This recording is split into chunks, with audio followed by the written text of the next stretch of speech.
Far from being a black and white issue, living with integrity on a daily basis can be a real challenge. Today, we will hear from members of our own congregation their personal stories about wrestling with integrity as they have struggled to realize their own dreams for living. Our first presenter is Tiffany Lewis, local activist, organizer, and elected official. Tiffany is a fighter for justice and peace. The title of her story is The Honest Politician. First service laughed at that too. Maybe there's something there. Well, first of all, I just want to say this is my second service. I have a little one, so it's interesting seeing a bunch of grown-ups on the blue carpet that I had to take pictures of. So hopefully it'll show up all over social media and in there, so never forget. You're a crook. You're a cheater. You're a liar. I am a politician. I don't hold any big or fancy titles, but I serve our community in many different ways. I've gone through many elections, but the hardest was almost exactly a year ago. That election was quite difficult for me. People said horrible things about me, all of those things that I just said out loud to you.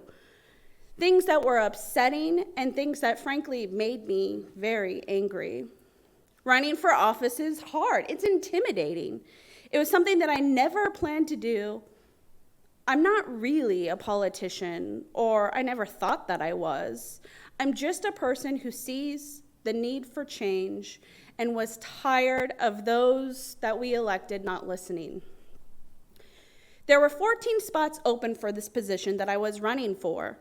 And since so many of us were running, we would form teams, or what's referred to as slates. Campaigning, we had to go to all these events, market ourselves to rooms full of people like this, and seem like we knew what we were talking about and that we were relatable. And all in 90 seconds, right? 4 minutes here, just letting you know. Okay, what a challenge, well-trained. That's a challenge, right? But really, honestly, the hardest thing was not the 90 seconds, but it was that I had to actively try to convince people that I was better than someone else. That's mean.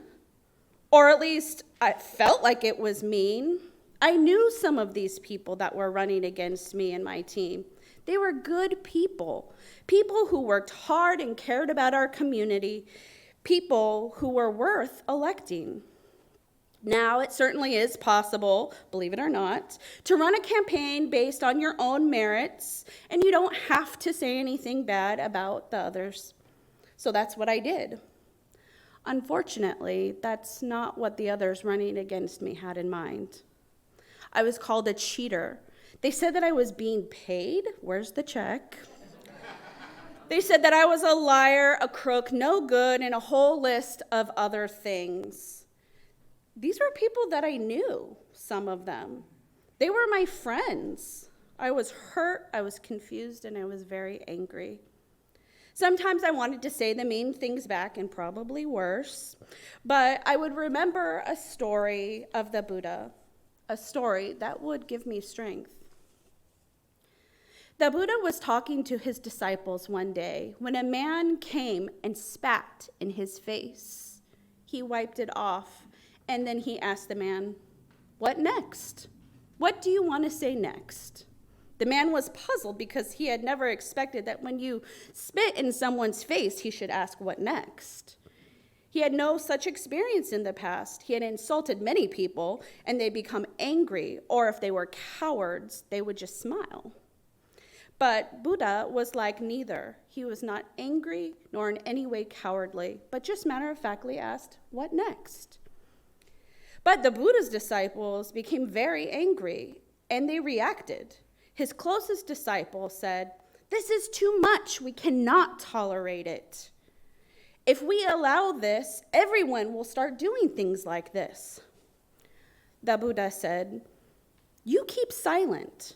He has not offended me, but you are offending me. He is new, a stranger. He must have heard from people something about me, that I am a dangerous man or a corrupter. And he may have formed some idea of me, a notion of me. He had not spit on me, but he has spit on a notion. He has spit on his idea of me because he does not know me at all. So how could he spit on me? Thinking of this story of the Buddha, how could one be angry with these people that were saying these things about me? I knew that I couldn't participate in the negativity. I knew that I couldn't speak bad about the people when I knew some of these people were actually very good. I don't know what their reason was to say those things, but I know that doing what is right, what integrity is doing what is right even when it's hard, even when you are hurting. For me, integrity is being honest, forgiving, loving, and kind, even when it's hard to do so, even when they call you a liar, a crook, a cheat, even when they spit in your face. Thank you.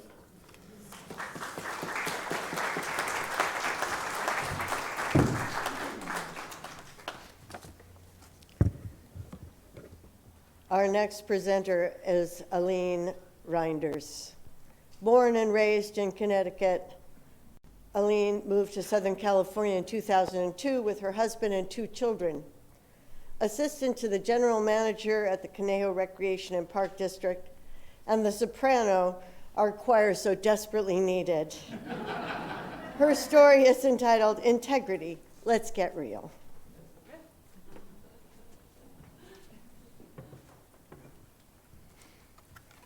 Good morning. I will tell you about the second service. There's at least 3 times as many people here as at the 9:15. But the view from here, I don't know how many of you have had the opportunity to stand up here, but it's an amazing view. So 2 weeks ago, between services, I approached Reverend Nika. Having been inspired by her sermon, Living with Integrity in 2020, I excitedly told her of my intention to step outside my comfort zone more often this year. I think I may have even said, because that's where life begins. She expressed delight and encouragement, followed by this question: how would you like to speak at Sunday service in 2 weeks? Wait a minute. That is not what I had in mind when I talked about leaving my comfort zone. Of course, my immediate internal response was a resounding no. But even as I was thinking no, I was keenly aware of the fear-based nature of my answer, centered around old patterns of behavior and thinking. After some serious reflection, I realized that if I wanted to act as a woman with integrity, my answer must be yes. Putting my intentions into action is really the purest form of integrity for me, and I had been given the perfect opportunity. So many thanks to Reverend Nika and to Darcy for putting this service together. The word integrity stems from the Latin word integer, which means whole and complete. Being whole and complete means, for me, that there is only one you. The you who is you is always you. I always feel like Dr. Seuss when I say that. Anyway. So I went back to that core values handout provided by Reverend Nika 2 Sundays ago. If you remember, there were 57 values listed, and Reverend Nika asked us to pick 5. My guess is that none of our lists are exactly the same, which I think is really fascinating. The first core value I chose was authenticity. Now, this is likely because the list was alphabetical, but in the interest of time, I thought this was the one I would share about this morning in terms of wrestling with integrating it into my life. So, authenticity, being my real self, bringing it to all my interactions. Why is this difficult? For me, that real self has been buried under a mountain of expectations, societal norms, people-pleasing, perfectionism, and last but not least, comparing myself to others, which I have often heard described as the thief of joy. This begs the following question: What am I risking if I expose the real me? Rejection, ridicule, abandonment, humiliation? These are all possibilities. But what about the flip side? By relating authentically, I am likely to feel a real and true connection with another human being, to sense a resonance that vibrates deeply rather than just on the surface, to be presented with thoughts and ideas that challenge me rather than simply conform to my current thinking, to walk away from a conversation with ideas worthy of reflection. Additionally, I would like to encourage others to authentically engage with me. I can do this by asking questions that require more than a monosyllabic answer. And I can practice the art of deep listening as well, keeping interruptions to a minimum and not letting my mind wander during a conversation. I often find myself mentally composing a response before my partner has even finished their thought. You too? Now, don't get me wrong. I realize there is a legitimate place for small talk, but even that can be authentic if we allow ourselves to engage in the process from our whole heart. Every day provides us an opportunity to suit up and to show up, to know that love freely given surely brings a full return, to live a life free of the fear of being found out, to come from a place of yes, a place of wholeheartedness and openness rather than a place of no, throwing up defenses and wearing a mask that prevents others from seeing us in our glorious humanness. The following poem by Martha Postlethwaite spoke to me in this regard. It's entitled The Clearing. Do not try to save the whole world or do something grandiose. Instead, create a clearing in the dense forest of your life and wait there patiently until the song that is your life falls into your own cupped hands and you recognize it and greet it. Only then will you know how to give yourself to this world so worthy of rescue. May the year ahead provide us all with the opportunity to discover the beauty of authenticity, and may that beauty form a foundation for a life where our dreams of living with integrity are fully realized. Thank you.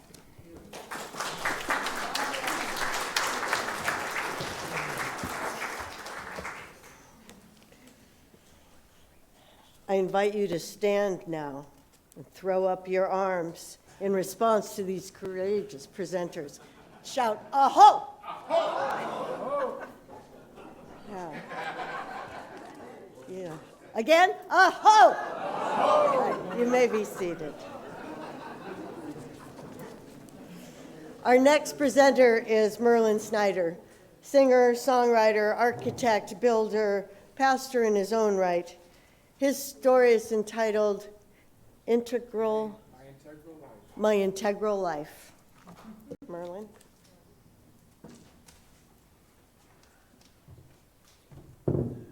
Good morning. Good morning.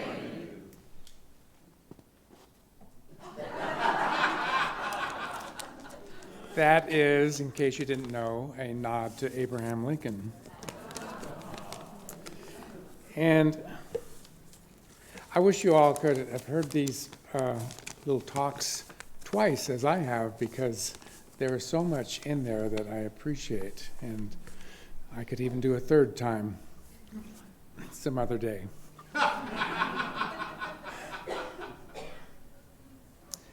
My so-called best friend Roger and I were walking home from school one day, and we came across this smaller kid and that we did not know, and Roger grabbed him and started harassing him and punching him for no good reason, just to make him cry.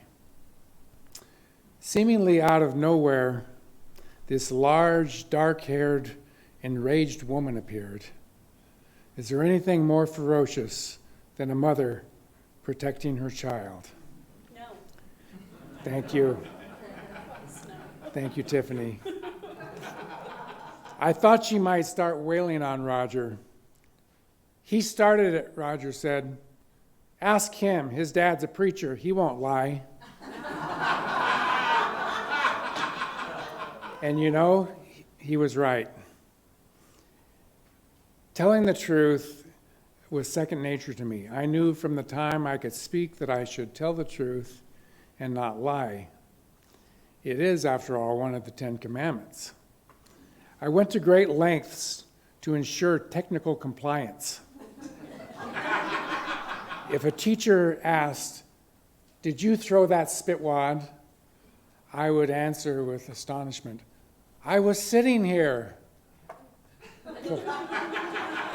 Plausible deniability without actually telling a lie. But in time, I also learned that my entire self should be true. This, above all, to thine own self be true, and it must follow as the night the day. Thou canst not then be false to any man. So says William Shakespeare in Hamlet. What does it mean to be true to your own self, to be authentic? In the words of Mohandas Gandhi, happiness is when what you think, what you say, and what you do are in harmony.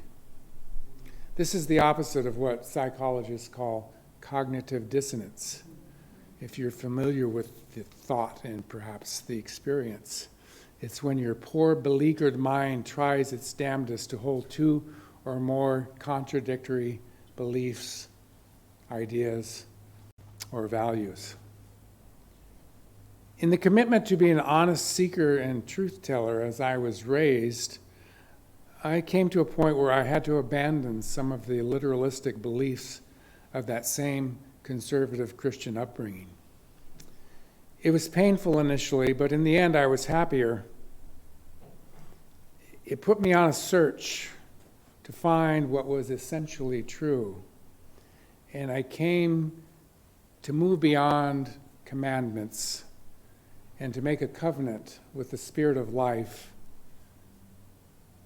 and the deep aspirations that lie beneath those commandments. I came to gain an appreciation for the greater self, the Spirit of life, which I think of as the creative power of the universe of which we are all a part. All life is one. I am part of something wonderful, and so are you. This being the case, how then should I behave? How should I treat those around me? If I could go back in time, I would not only tell the truth to that mama bear protecting her child, I would also have been the one to stop the bully instead of waiting for the mother to come and do it. I'm at a place in my life right now where the kind of work I have been doing for many years is ending and another is about to begin. I don't know what exactly it is, but I do know that I will bring to it my sense of integrity, my sense of wholeness, and ask the question, what is it that I can bring? What gifts can I bring and let flow through me in this spirit of life? So I must answer again the question posed by Mary Oliver in her poem, The Summer Day. Tell me, what is it you plan to do with your one wild and precious life? I suspect living an integral life includes not only honesty, being true to yourself and finding harmony with the greater self, but in application, it also includes finding work to do or an avocation that is in harmony with who you are in your heart of hearts. Maybe it's a calling or something less grand sounding, but it is work that feels like you, It answers to and is answered by your gifts and your love. Voice still and small, deep inside all, I hear you call, singing. I will let you know what she says.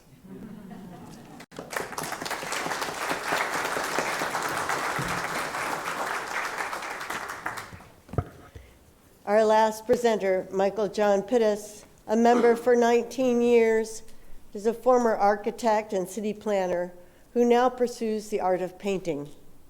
He titles his talk, A Path to Enlightenment. Michael.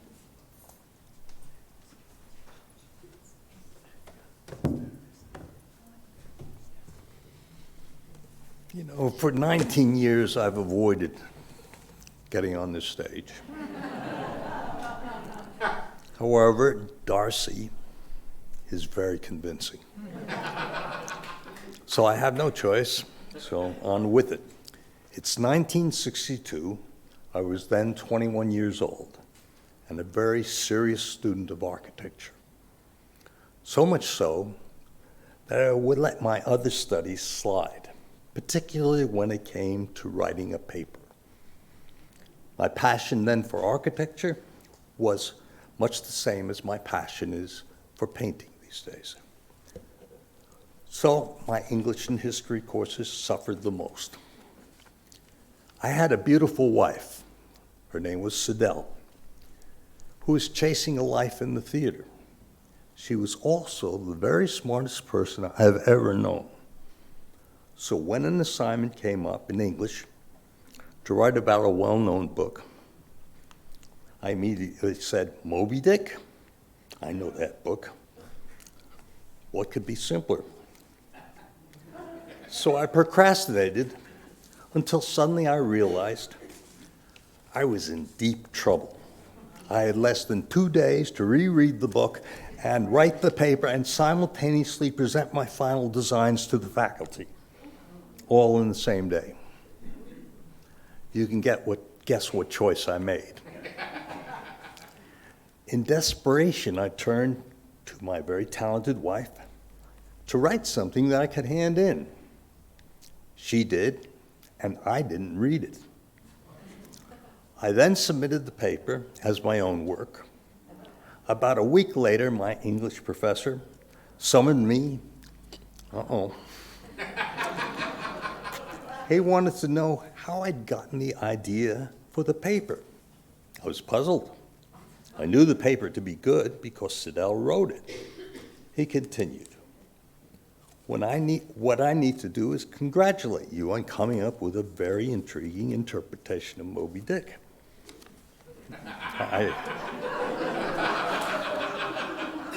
I said, what do you mean?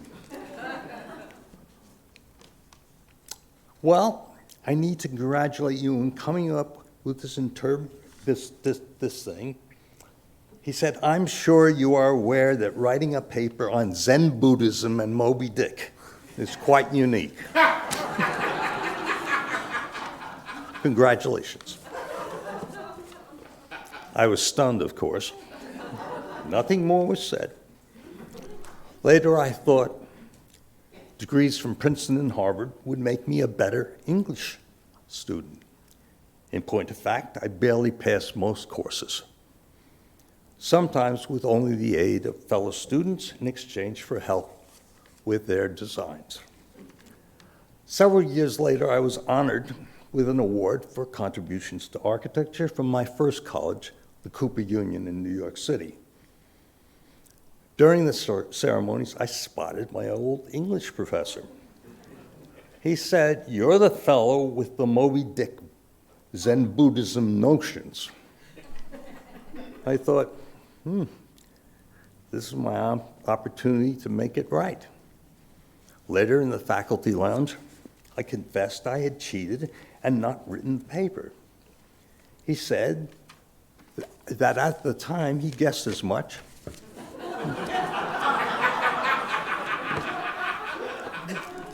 And he was about to flunk me out, but was encouraged by the design faculty to let it slide. Later, I wondered about the integrity of the faculty. But he continued, where did the idea of combining Zen Buddhism with Moby Dick come from? I hesitated. I said, you'll have to ask my wife. But you know, I never did. After all, where did she find a relationship between Captain Ahab's self-destructive obsession and Buddha's path to enlightenment? Up to this point, if I thought about integrity at all, it was about structural integrity of the buildings I designed. Not truth or morality. I left that to Ayn Rand and the Fountainhead. So, as a young man, I was a bad speller who cheated and cut corners not to be found out. I was ashamed of my handicap, and I can't give thanks to spell check or grammar software. They, after all, hadn't been invented yet. To sum up, I've struggled with issues of integrity and principles all my life.